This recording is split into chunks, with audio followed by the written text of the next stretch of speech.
ಇರೋದನ್ನೆಲ್ಲ clean ಮಾಡಿಕೊಂಡು ಬಂದರೆ ಈ ಥರ ಆಯಿತು ಗುರು. Drama, complete drama. 4-5 ದಿವಸ ನನ್ನ ಈ ಒಂದು journey. Hi hello fam, welcome back to my YouTube channel. ಇವತ್ತು ಲಾಗ್ನ ಸ್ಟಾರ್ಟ್ ಮಾಡ್ತಾ ಇರೋದು ಮನೆ ಕಡೆಯಿಂದಾನೆ. ಇವಾಗ ನಾನು ಹೋಗ್ತಾ ಇದ್ದೀನಿ, ಜಾಬ್ ನೋಡ್ಕೊಂಡು ಬಂದಿದ್ದೀನಿ ಅಂತ ಹೇಳಿದ್ನಲ್ಲ, ಅಲ್ಲಿಗೆ ಹೋಗ್ತಾ ಇದ್ದೀನಿ. ನೋಡೋಣ ಏನಾಗುತ್ತೆ ಅಂತ.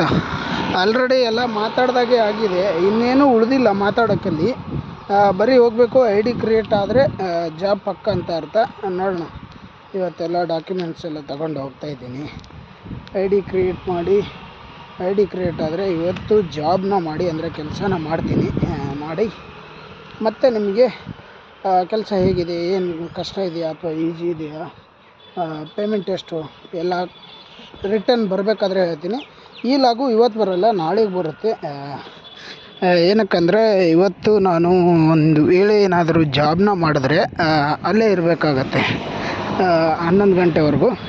11 ಗಂಟೆವರೆಗೂ ನಾನು ಅಲ್ಲೇ ಇದ್ದರೆ ಎಡಿಟ್ ಮಾಡಿ ಅಪ್ಲೋಡ್ ಮಾಡೋಕ್ಕಾಗಲ್ಲ. ಹೀಗಾಗಿ ಇವಾಗ ನಾನು ಕೆಲಸಕ್ಕೆ ಹೋಗ್ತಾ ಇರುವಂಥ ಪ್ಲೇಸಲ್ಲಿ ಫೋಟೋಸ್ ಕೇಳಿದ್ದಾರೆ. 8 ಫೋಟೋ ತೊಗೊಬರಬೇಕು, ಹಾಗೆ ನಿಮ್ಮದು ಎಲ್ಲ ಡಾಕ್ಯುಮೆಂಟ್ಸ್ ತೊಗೊಬರಬೇಕು ಅಂತ. ಅದಕ್ಕೆ ನನ್ನ ಹತ್ರ ಫೋಟೋ ಇರಲಿಲ್ಲ, ಫೋಟೋ ತೆಗ್ಸೋದಕ್ಕೆ ಹೋಗ್ತಾಯಿದ್ದೀನಿ. ಬೆಳಗ್ಗೆನೇ ಎದ್ದು ಹೋಗಿ ಕಟಿಂಗ್ ಎಲ್ಲ ಮಾಡಿಸ್ಕೊಂಬಂದಿದ್ದೀನಿ. ಹೇರ್ ಕಟ್ ಮಾಡಿಸಿ ಚೆನ್ನಾಗಿ ರೆಡಿಯಾಗಿ ಹೋಗ್ತಾಯಿದ್ದೀನಿ. ಫೋಟೋ ತೆಗೆಸ್ಕೊಂಡು ಫೋಟೋನ ತಗೊಂಡು ಅಲ್ಲಿಂದ ಸ್ಟ್ರೇಟಾಗಿ ನಮ್ಮ ಪ್ರಯಾಣ ಗುಟ್ಟಿಗೆರೆ ಕಡೆಗೆ. ಗುಟ್ಟಿಗೆರೆಗೆ ಹೋಗಿ ಗುಟ್ಟಿಗೆರೆಯಲ್ಲಿ ಜಾಯ್ನ್ ಆಗೋದು ಅಷ್ಟೇ ಕೆಲಸ. ನೋಡೋಣ ಬನ್ನಿ, ಫೋಟೋ ತೆಗೆಸ್ತೀನಿ. ಫೋಟೋ ತೆಗೆಸ್ಬಿಟ್ಟು ಸಿಗ್ತೀನಿ ನಿಮಗೆ. ಫೋಟೋ ಇಲ್ಲಿ ಯಾವುದಾದ್ರೂ ಹತ್ತಿರದಲ್ಲಿ ಶಾಪ್ ಇದೆಯಾ ನೋಡಬೇಕು. ಸೊ ಗೈಸ್, ಏನು ಗೊತ್ತಾ, ಇವಾಗ ನಾನು ಅಲ್ಲಿಗೆ ಹೋಗಿದ್ದೆ, ಕೆಲಸ ಆಗಲಿಲ್ಲ. ನಿನ್ನೆವರೆಗೂ ಕೂಡ, ಅಂದರೆ ನಿನ್ನೆ ಆಗಿತ್ತು, ಅಂದರೆ ಜಾಯಿನ್ ಮಾಡ್ಕೋತೀವಿ ನಾಳೆ ಬನ್ನಿ ಅಂತ ಹೇಳಿದರು. ಇವಾಗ ಬಂದಿದ್ದೆ, ಜಾಯಿನ್ ಆಗಿಲ್ಲ. ಇವಾಗ ಏನು ಮಾಡಬೇಕು ಅಂತ ಗೊತ್ತಾಗ್ತಿಲ್ಲ. ಮತ್ತು ಬೇರೆ ಕೆಲಸ ಹುಡ್ಕಾಡಬೇಕು. 4 ದಿವಸ ತಿರುಗಾಡಿ ಕೆಲಸ ಹುಡ್ಕಾಡಿ ಕೊನೆಗೆ ಡಿಮಾರ್ಟಲ್ಲಿ ಮಾಡಬೇಕು ಅಂತ ಡಿಸೈಡ್ ಮಾಡಿದೆ. ಡಿಮಾರ್ಟಲ್ಲಿ ನನ್ನ ಐ ಡಿ ಕ್ರಿಯೇಟ್ ಆಗಲಿಲ್ಲ. ಏನಕ್ಕೆ ಅಂದರೆ ನಾನು ಮುಂಚೆ ಡಿಮಾರ್ಟಲ್ಲಿ ಮಾಡಿದ್ದೆ, 1 ಮಂತ್ ಮಾಡಿದ್ದೆ. 4 ವರ್ಷ 5 ವರ್ಷ ಹಿಂದೆ ಮಾಡಿದ್ದು ನಾನು.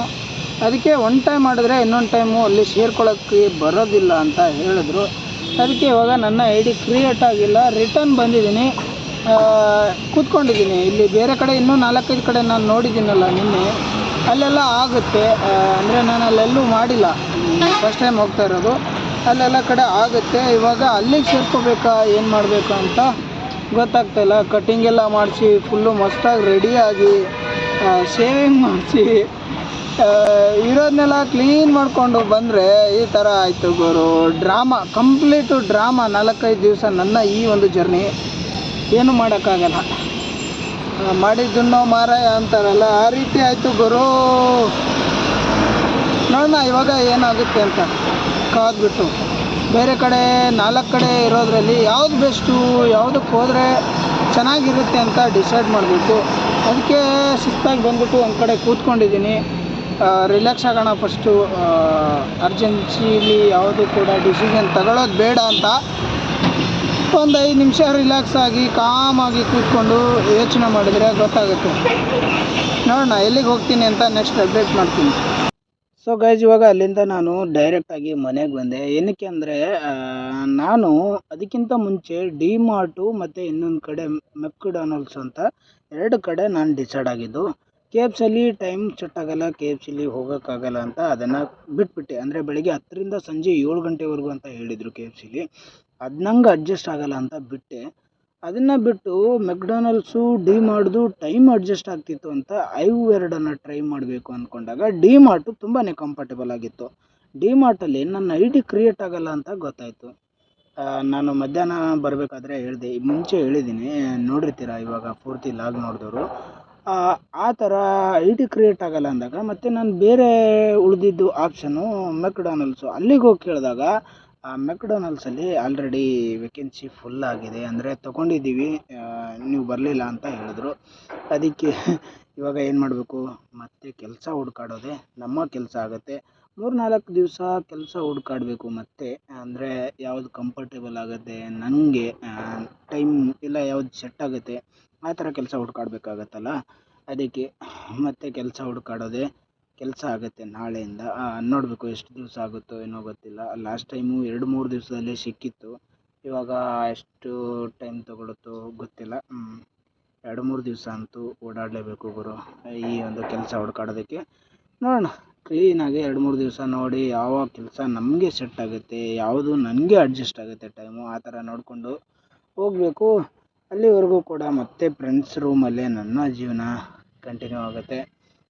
ಬೆಂಗಳೂರ್ದು ಫುಲ್ಲು ಜರ್ನಿ ಏನೇನೋ ಪ್ಲ್ಯಾನ್ ಮಾಡ್ಕೊಂಡು ಬಂದಿರೋದು, ಕನಸುಗಳನ್ನು ಕಟ್ಕೊಂಡು ಬಂದಿರೋದು, ಸುಮ್ಮನೆ ಬಂದಿರೋದಲ್ಲ.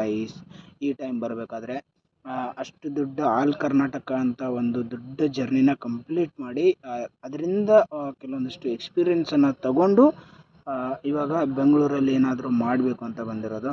ನೋಡೋಣ ಏನಾಗುತ್ತೆ ಅಂತ. ಎಲ್ಲ ನೀವು ಸಪೋರ್ಟ್ ಮಾಡಿದ್ರೆ ಖಂಡಿತವಾಗ್ಲೂ ಎಲ್ಲ ಆಗುತ್ತೆ, ಪ್ಲ್ಯಾನ್ಸು ಎಲ್ಲ ವರ್ಕೌಟ್ ಆಗುತ್ತೆ. ನಿಮ್ಮ ಸಪೋರ್ಟು ತುಂಬಾ ಮುಖ್ಯ ಆಗುತ್ತೆ. ಸಪೋರ್ಟ್ ಮಾಡಿ. ಚಾನಲನ್ನು ಯಾರಾದರೂ ಸಬ್ಸ್ಕ್ರೈಬ್ ಮಾಡ್ಕೊಂಡಿಲ್ಲ ಅಂದರೆ ಸಬ್ಸ್ಕ್ರೈಬ್ ಮಾಡಿಕೊಂಡು ವೀಡಿಯೋಸ್ನ ನೋಡಿ. ಇನ್ನೂ ಚೆನ್ನಾಗಿರೋ ಒಳ್ಳೊಳ್ಳೆಯ ವೀಡಿಯೋಸ್ನ ತಗೊಂಡು ಬರ್ತೀನಿ. ಜಾಬ್ ಒಂದು ಪಕ್ಕ ಆಗಲಿ, ಜಾಬ್ ಒಂದು ಪಕ್ಕ ಆಗಿ ಮನೆ ಅಥವಾ PG ಅದು ಪಕ್ಕ ಆಗಲಿ.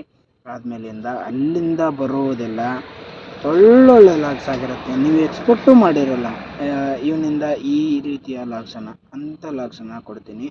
ಅಲ್ಲಿವರೆಗೂ ಸ್ವಲ್ಪ ವೇಟ್ ಮಾಡಿ. ಇನ್ನೊಂದು 4-5 ದಿವಸ ಅಷ್ಟೇ, ಅಂದರೆ 4-5 ಲಾಗ್ಸ್ ಬರೋವರೆಗೂ ವೇಟ್ ಮಾಡಿ. ಚೆನ್ನಾಗಿರೋ ವೀಡಿಯೋಸ್ ಬರುತ್ತೆ. ಕಂಟಿನ್ಯೂಸ್ ಆಗಿ ನನ್ನ ಲಾಗ್ಸನ್ನು ನೋಡ್ತಾ ಹೋಗಿ. Keep supporting me. Thank you for watching.